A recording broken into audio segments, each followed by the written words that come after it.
Ka-Express, eto ang bagong angle na dapat bantayan. Pwede bang maging insurance bigman ng Golden State Warriors si Kai Sotto kung sakaling magkaroon ng injury concern si Kristaps Porzingis? Well, hindi natin sinasabing official, walang confirmed signing, walang official Warriors announcement, pero sa basketball logic, dito nagiging interesting ang pangalan ni Kai. Ang Warriors ngayon ay may veteran bigman na si Porzingis, isang skill strength center na bagay sa spacing ni Stephen Curry, pero alam din ng lahat na kapag si Kristaps ang pinag-uusapan, laging may kasamang tanong, durability. Kahit si elite ang talent, kailangan ng Golden State ng backup plan, practice week, emergency size at developmental center na pwedeng tingnan sa camp. At dito pumapasok ang pangalan ni Kai Sotto, 7'3", may international experience, galing sa Japan B-League, mas mature na ang katawan, mas sanay na sa physical pro basketball.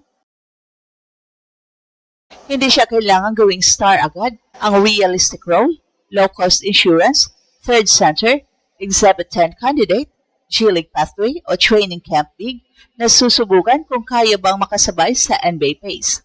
Mas lalo itong naging usapan dahil nawala rin sa Warriors picture si Quentin Post matapos hindi i-match ng Golden State ang offer ng Memphis.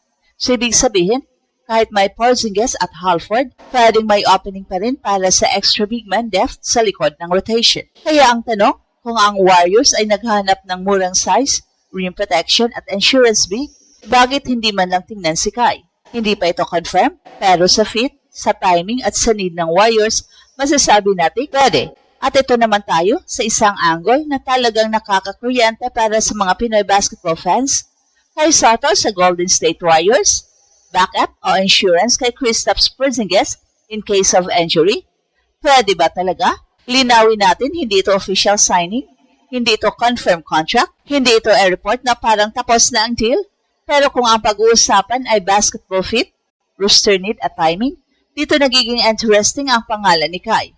Ang Golden State Warriors ay built around spacing, shooting, passing, quick decision at smart basketball.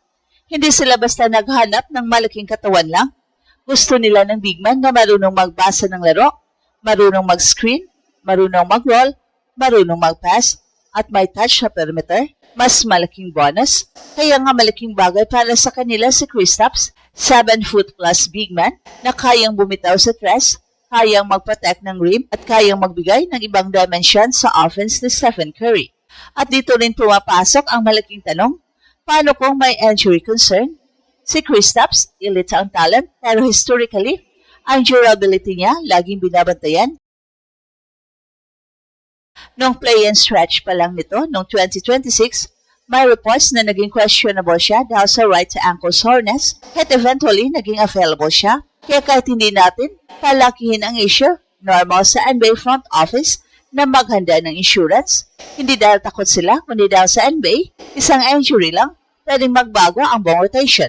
At dito pwedeng pumasok si Kai. Hindi kailangang isipin agad na si Kai ang papalit kay Kristaps bilang starter. Hindi ganon ang realistic path, ang mas matalinong angle. Kai as a low-risk, high-size insurance big, isang 7'3" center na pwedeng dalhin sa training camp, isang big man na pwedeng subukan sa Exhibit 10 setup, isang player na pwedeng ilagay sa G-League affiliate para makita kung kaya niyang mag-adjust sa Warrior system.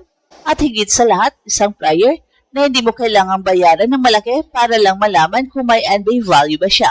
Kaya ito ang nakakagulat. Minsan ang NBA opportunity hindi nagsisimula sa malaking headline, hindi agad guaranteed contract, hindi agad rotation minutes. Minsan nagsimula ito sa simpleng tanong ng isang team, sino ang murang big man na pwede nating tingnan kung kailangan natin ng exercise?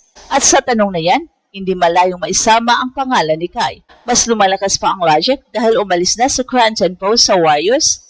Matapos hindi i-match ng Golden State ang offer sheet ng Memphis, si Post ay isang young big na may shooting, pero dahil sa roster cost at depth situation, pinakawalan siya ng Warriors.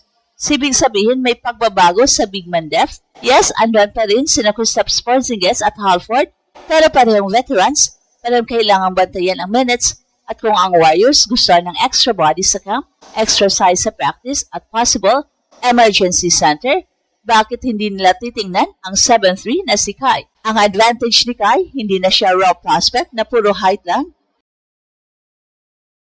Sa Japan, ipinakita niya na kaya niyang maging productive. Marunong siya kumuha ng rebounds, may passing touch, may soft hands, may rim protection, at kahit hindi pa perfect ang lateral speed niya, mas mature na siya kumpara sa dating Kai na hinahanap pa ang katawan at kanyang role. Para sa Warriors, ang tanong ay hindi kung kaya bang maging star agad ni Kai. Ang mas tamang tanong, kaya ba niya maging useful sa limited role? Kaya ba niya magbigay ng size sa practice? Kaya ba niyang matuto sa sistema? Kaya ba niya maging emergency big kung may injury? Kaya ba niyang sumunod sa defensive coverage, mag-screen ng tama, at hindi sirain ng spacing? Kung oo ang sagot, kahit ilan sa mga yon, may dahilan para bigyan siya ng look. Hindi natin ito tatawagin confirm, pero tatawagin natin itong realistic possibility. Kai Sotto as Warriors Insurance Big. Hindi imposible.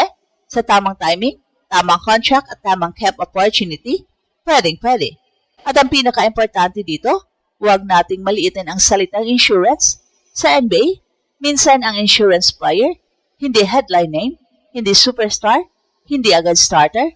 Pero kapag dumating ang injury, foul trouble, back-to-back games, load management, o biglang kailangan ng size sa matchup, doon mo makikita kung gaano kahalaga ang extra big man sa rooster.